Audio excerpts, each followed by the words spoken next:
बल्कि justice delayed is justice denied जैसी कहावत को सिद्ध करती है।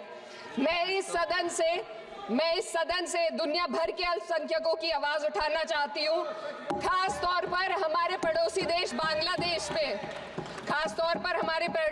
बांग्लादेश में अल्पसंख्यकों के साथ जो हो रहा है वे दिल को गहरे तक चोट पहुंचाने वाला है।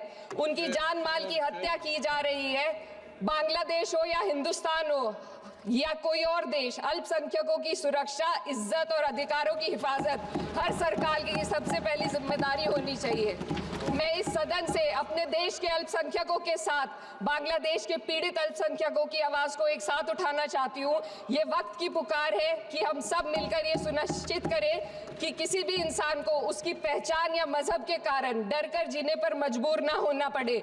जहाँ हक छीने जाते हैं वहाँ अमन खो जाता है। ये बात हर सरकार को समझनी चाहिए। अगर हम सच में अपने संविधान का सम्मान करना चाहते हैं तो हमें नफरत और भेदभाव को खत्म करना होगा।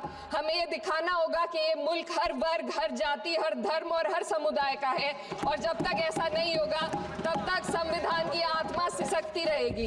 सर, अपनी बात को खत्म करते हुए मैं एक शेर अर्ज करना चाहती हूँ। ये दाग दाग उजाला, ये शब गजीदा शहर, वो इंतजार था जिसका, ये वो शहर तो नहीं। लेकिन अगर इस सदन में बैठे हम सभी सदस्य ये ठान ले कि हमें संविधान के मूल्यों को लागू करना है और उसे लागू करने का प्रयास करें तो वह सुबह जरूर आएगी जिसके लिए लाखों भारतवासियों ने अपने जानों की कुर्बानी दी थी। डॉक्टर BR अम्बेडकर के कथन से अपनी बात रखना चाहती हूँ। उन्होंने कहा था, मुझे अपने भारतवर्ष पर फक्र है कि जिसके पास ऐसा संविधान है जो लोकतंत्र, समाजवाद और सेक्युलरिज्म को संजोता है। लेकिन आज ऐसा लगता है जैसे संविधान की किताब तो है पर इसे चलाने वालों का ईमान गुम हो गया है। आज हिंदुस्तान में हर वर्ग को किसी न किसी चुनौती का सामना करना पड़ रहा है, मगर अल्पसंख्यक, खासतौर पर मुसलमानों पर जो कहर टूटा है वो किसी से छुपा नहीं है। ये लोग सिर्फ अपने मजहबी पहचान की वजह से निशाने पर हैं। संविधान का अनुच्छेद 15 कहता है कि किसी भी नागरिक के साथ धर्म, जाति या किसी और वजह से भेदभाव नहीं होना चाहिए, लेकिन हकीकत इसके उलट है। हालात इस कदर बिगड़ चुके हैं कि hate speech, mob lynching, bulldozer द्वारा घरों को गिराने की घटनाएं आम हो गई हैं, खास तौर पर उत्तर प्रदेश में, जहां ऐसा लगता है जैसे कानून के नाम पर जंगल राज चल रहा हो। संभल में जो हुआ वो सबके सामने है। पुलिस के संरक्षण में निर्दोष लोगों की हत्या की गई और सरकार ने चुप्पी साध ली। अल्पसंख्यकों पर हिंसा बढ़ती जा रही है, मगर सत्ता में बैठे लोग या तो आंखें मूंदे हुए हैं या फिर इन घटनाओं को बढ़ावा दे रहे हैं। हद तो तब हो जाती है जब न्यायपालिका की बात भी अनसुनी कर दी जाती है। सुप्रीम कोर्ट ने मॉब लिंचिंग पर 11 सूत्रीय निर्देश जारी किए थे। इसमें साफ कहा गया था कि राज्य सरकारें और पुलिस इस तरह की घटनाओं को रोकने और दोषियों पर सख्त कार्रवाई करने के लिए जिम्मेदार हैं, लेकिन आज भी इन निर्देशों पर अमल नहीं हो रहा है। हाल ये है कि मॉब लिंचिंग को रोकने की बजाय सत्ता में बैठे लोग आग में घी डालने का काम कर रहे हैं। उनकी जुबान से ऐसी बातें निकलती हैं जो नफरत को और बढ़ावा देती है। ये अशांति अब इतनी गहराई तक फैल चुकी है कि हमारे समाज के धर्मनिरपेक्ष चरित्र पर गंभीर सवाल उठ रहे हैं। साल की शुरुआत में ही कई राज्यों में दुकानदारों को अपने नाम बोर्ड पर लगाने के लिए मजबूर किया गया। इसे सेहत और सुरक्षा के कानूनों का हिस्सा बताया गया, मगर असल मंशा कुछ और थी। ये कदम खास तौर पर मुसलमान दुकानदारों को निशाना बनाकर उठाया गया ताकि उनकी रोजी रोटी पर चोट की जाए। पिछले हफ्ते मुरादाबाद में एक मुस्लिम डॉक्टर को हिंदू बहुल्य मोहल्ले में घर खरीदने पर विरोध झेलना पड़ा। वजह बताई गई कि इससे मोहल्ले की सामाजिक शांति बिगड़ जाएगी। अब आप ही बताइए, क्या ये वजह सही है, जायज है? असल में ये छोटी बड़ी घटना इस बात का सबूत है कि सांप्रदायिकता को बढ़ावा देने वाले बयान और नीतियां हमारे समाज को अंदर से खोखला कर रही है।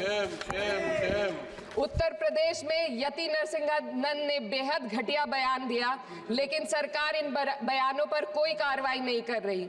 हेट स्पीच न केवल जनमानस के विचारों को प्रदूषित करती है, बल्कि इससे अब संवैधानिक पदों पर बैठे लोगों को भी प्रभावित कर दिया है।